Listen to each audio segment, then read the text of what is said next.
క్రీస్తునందు సహోదరి సహోదరులారా, ప్రభువైన యేసుక్రీస్తు నామములో హృదయపూర్వక వందనాలండి. ముందుగా ఇంత మంచి సమయాన్ని ఇచ్చిన అదైన దేవునికి ప్రభువైన క్రీస్తు ద్వారా కృతజ్ఞతాస్తుతులు చెల్లిస్తున్నానండి. బాగున్నారండి. వాక్యం చదువుకొని ప్రార్థన చేసుకున్న తర్వాత పాఠంలోనికి వెళ్ళాలండి. మత్తయి గారు రాసిన సువార్త 1వ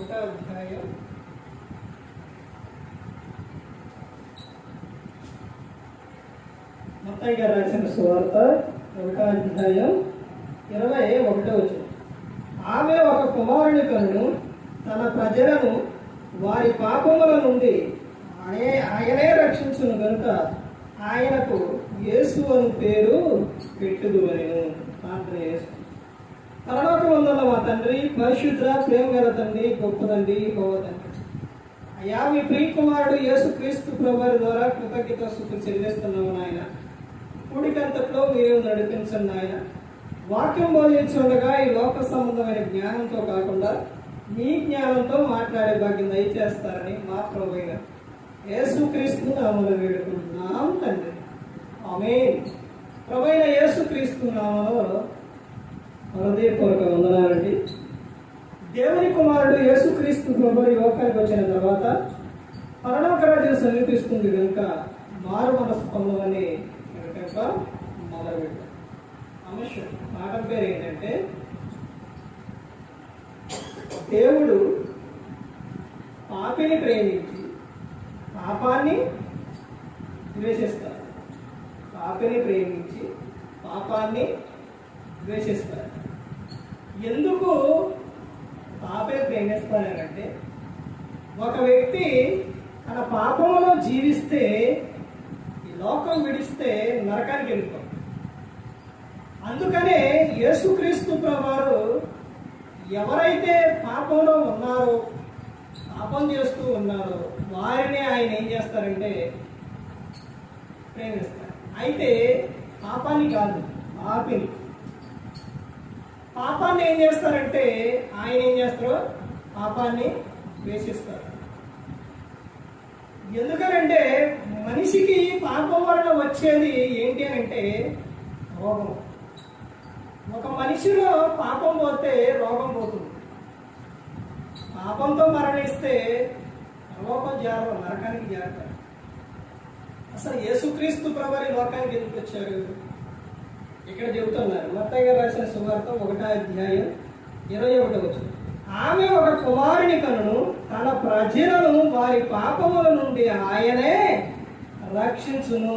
వారి పాపాల నుండి రక్షించేది ఎవరనంటే యేసుక్రీస్తు ప్రభువు. ఆయనకు సర్వాధికారం ఉంది భూమి మీద. ఒక పాపిని పాపాలు ఆ మనిషిలో నుంచి పోవాలి అని అంటే అవి నువ్వు ఏ సోపేసి కడిగినా పోవు, నువ్వు ఎన్ని చేసినా పోదు ఆ పాపం. ఆ పాపం పోవాలి అని అంటే పరిశుద్ధుడైన ప్రభువు వలనే అది సాధ్యం. ఆయన రక్తం వలనే అది సాధ్యం. యేసుక్రీస్తు ప్రభువే నిన్ను పరిశుద్ధపరిచేది. యేసుక్రీస్తు ప్రభువే నిన్ను పరలోకానికి చేర్చేది. ఆయన చెబుతున్నారు, నేనే మార్గం, నేనే సత్యం, నేనే జీవం, నా ద్వారానే తండ్రి వద్దకు వస్తారు. ఈ లోకంలో చూడండి, అనేక విషయాల్లో మనిషి ఏమైపోతున్నారనంటే పాపాల్లో పడిపోతున్నారు. రకరకాలుగా పడిపోతూ ఉన్నారు. శరీర కోరికలు, లోకాశలు, తాగటం, తిరగటం, ఇలాంటి విషయాల్లో మనిషి పడిపోయి ఏం తెచ్చుకుంటున్నానంటే మనశ్శాంతి లేకుండా చేసుకుంటున్నాడు. బాగా తాగడం వలన నీకు బలం వచ్చింది అనుకుంటారా? బాగా తాగేవాళ్ళని అడగండి, మందు తాగేవాళ్ళు వాళ్ళకి బలం రాదు, బలహీనులు అయిపోతారు, రోగులు అయిపోతారు. వాళ్ళు ముందు తాగినప్పుడు బాగానే ఉంటుంది, కానీ తర్వాత తాగడం వలన మనిషికి శరీరంలోని ఏమైపోతుందంటే దేహం ఏదో ఒకటి పాడైపోతుంది. ఎందుకనంటే ఆ మందు తయారు చేసే విషయంలో అందులోని మనిషికి మత్తు రావడానికి ఆ మత్తుకు సంబంధమైన కొన్ని పదార్థాలు కలుగుతాయి. అవి ఏమైపోతాయంటే లోపలికి వెళ్ళిపోయి ఏదో అవయవం మీద పడి ఆ అవయవం ఏమైపోతుంది, పాడైపోతుంది. అలా పాడైపోయిన దాని తర్వాత మనిషి మంచాన పడతాడు. ఆ తర్వాత నిన్ను హాస్పిటల్ తీసుకెళ్లాలన్నా నీకు ఏం కావాలి, డబ్బు కావాలి. ఒకసారి ఎంత డబ్బున్నా కానీ దేవుడు చేసిన అవయవం పాడైతే డాక్టర్ వల్ల కూడా కాదు. అర్థమవుతుందండి? బాగు చేయటం డాక్టర్ వల్ల కూడా కాదు. హాస్పిటల్కి వెళ్ళినప్పుడు వాడు ఏం చెప్తారో తెలుసండి డాక్టర్లు? అయ్యా మేం చేసే చేస్తాం అంతా దేవుని చెప్తాం, దేవుని కృప అంతా ఇక దేవుడే అయ్యా, దేవుని మీదే పెడతారు వాళ్ళు. ఇప్పుడు నువ్వు అలా తాగి మంచాన పడ్డ తర్వాత ఆ తర్వాత నీ దేహంలో ఇక బాధ మొదలైపోయింది. ఎంత బాధ మొదలైద్దానంటే నువ్వు ఏదన్నా తినాలన్నా తాగాలన్నా ఇక ఏమి చేయలేని పరిస్థితి, నడవలేని పరిస్థితి, నిన్ను చూపించాలన్నా కానీ లేని పరిస్థితి. ఇదంతటికి కారణం ఎవరు అంటే నీకు నువ్వే తెచ్చుకున్నావు. ప్రసంగి 7:17 అధికముగా దుర్మార్గ పనులు చేయకము, బుద్ధిహీనముగా తిరగకము, నీ కాలానికి ముందు నువ్వు ఎలా చనిపోదు. నువ్వు అధికంగా తిరుగుతూ బుద్ధిహీన పనులు చేస్తావు, తర్వాత ఏమైపోతావు, నీ కాలానికి ముందే వెళ్ళిపోతావు. ఇదివరకు కాలంలో చూడండి ఎంత హెల్దీగా, ఎంత హుషారుగా, ఎంత బలంగా ఉండేవాడు. ఇప్పుడు చూడండి యవనస్తులే ఏమైపోతున్నారు, బలహీనులు, రోగులుగా మారిపోతున్నారు. ఎందుకనంటే వాడి ఇచ్చలవిడిగా తిరగటం, వాడి ఇష్టానుసారంగా చేయటం, ఆ తర్వాత ధూమపానం అని, మద్యపానం అని. ఇప్పుడు ధూమపానం చేసే వాళ్ళు అది లోపలికి వెళ్ళినప్పుడు ఏదో ఒక అవయవం పాడైపోతుంది. ఇప్పుడు దేవుడు ఇన్ని ఆ మనిషికి అన్నిటికీ కావలసిన విధానంగా చేసింది. తినడానికి, త్రాగడానికి ఇవన్నీ కూడా అవయవాలు చేసింది. గాలి పీల్చడానికి ఇవన్నీ కూడా. ఇప్పుడు నీకు పొగ కూడా అవసరమైతే నువ్వు తాగిన పొగ ఏదో ఒక రూపంలో పైనుంచో లేకపోతే ఎక్కడి నుంచో దేవుడు 2 రంధ్రాలు పెట్టాడు, అందులో నుంచి పోయాడు. అంటే ఆ పొగ నీకు అవసరం లేదు. పొగ తాగిన తర్వాత అది లోపల ఉంటుందా, ఉండదు. దేవుడు చేసిన అవయవాలకు అది పడదు. అర్థమవుతుందండి? అందుకనే నువ్వు తాగే పొగ అది నీలో ఉండదు, మరలా తిరిగి ఏమైంది, బయటికే వచ్చింది. అది నువ్వు నీళ్లు తాగితే ఏమైంది, లోపలికి వెళ్ళాలా, కూర్చోడు, మరలా బయటకు వస్తాయా? కానీ పొగ మాత్రం లోపల ఉండదు. కానీ దేవునికి ఇష్టం లేనిదే నరుడు చేసి తన అవయవాలన్నీ కూడా పాడు చేసుకుంటాడు. ఆ తర్వాత చూదాలు ఆడేవాళ్ళు ఇవన్నీ కూడా అవి ఆడి నేను స్టేర్ కట్టాను, నేను బాగా ఇదయ్యాను అన్నవాడు ఉంటారా? ఉండరు. వాటి వలన ఇళ్ళు మొత్తం డబ్బు పోగొట్టుకున్నవాడే ఉంటారు. వాటి వలన ఏ ప్రయోజనం లేదు. ఆ తర్వాత మూవీ చూసేవాడు.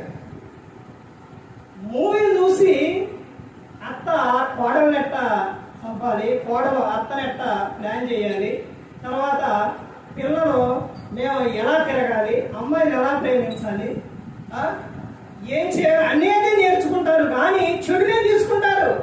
నేను మంచిని తీసుకొని అందులో నా జీవితాన్ని నేను మార్చుకున్నా అనే వాళ్ళు ఉంటారా? నేను సినిమాలు చూసి, మూవీ చూసి నా జీవితాన్ని నేను మార్చుకున్నాను, నా జీవితం ఇదిగో పలానా మూవీ చూసి నా జీవితం కట్టుకున్నాను అన్నవాళ్ళు ఉంటారా? ఉండరు. తమ జీవితాలను పాడు చేసుకున్న వారే ఉంటారు. మూవీలో నుంచి చెడే తీసుకుంటారు కానీ మంచిని తీసుకోలేరండి. అర్థమవుతుందండి? అన్నీ కూడా ఏంటి అండి, లోకాశయం. లోకంలో ఉన్నదంతా కూడా నేత్రాశ, శరీరాశ, జీవడంబం. ఇవి దేవుడి నుంచి వచ్చినవి కాదు. ఈ లోకంలో పుట్టినవి, అవి సాధారణ సంబంధమైనవి. ఎవరైతే నశించిపోతున్నారో, ఎవరైతే రక్షణలో లేరో వారికి సువార్తను వినిపించడానికి, ప్రతి ఒక్కరిని రక్షించడానికి యేసుక్రీస్తు ప్రభువారు పరలోకం నుంచి ఈ లోకానికి వచ్చారు. ఆయన ఎవరంటే ధనవంతుడు. మన కోసం ఈ లోకంలో దరిద్రుడిగా జన్మించాడు.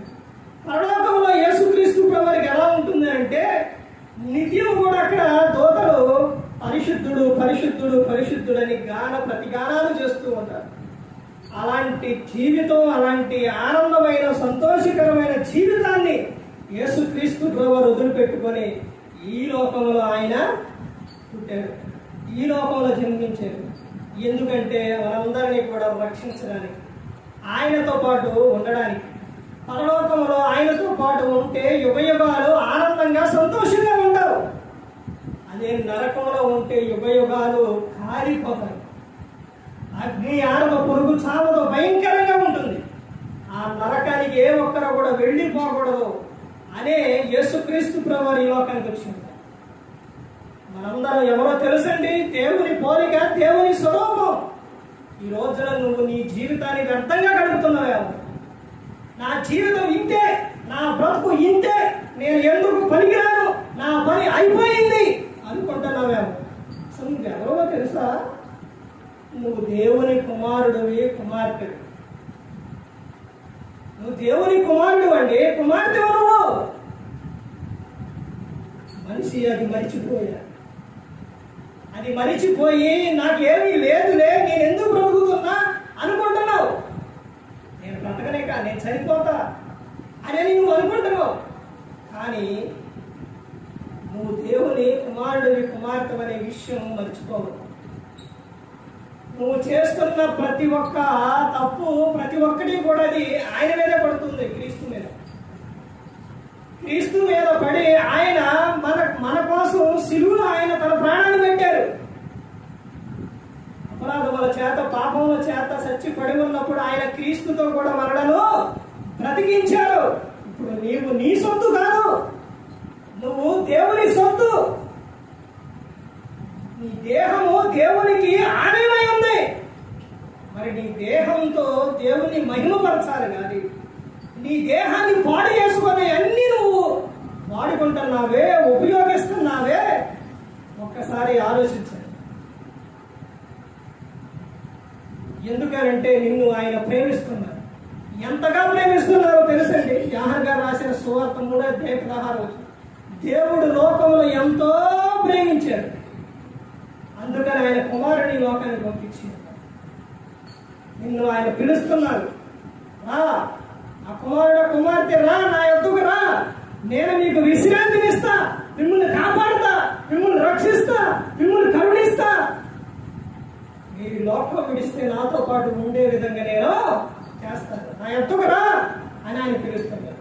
చాలా మంది ఏమంటారంటే, ప్రభువా ఇప్పుడేనా, ప్రభువా ఇప్పుడేనా, ఇప్పుడే కాదు ప్రభువా, కుమారుడు రా అంటే ప్రభువా వివాహం అయిన తర్వాత వస్తుంది.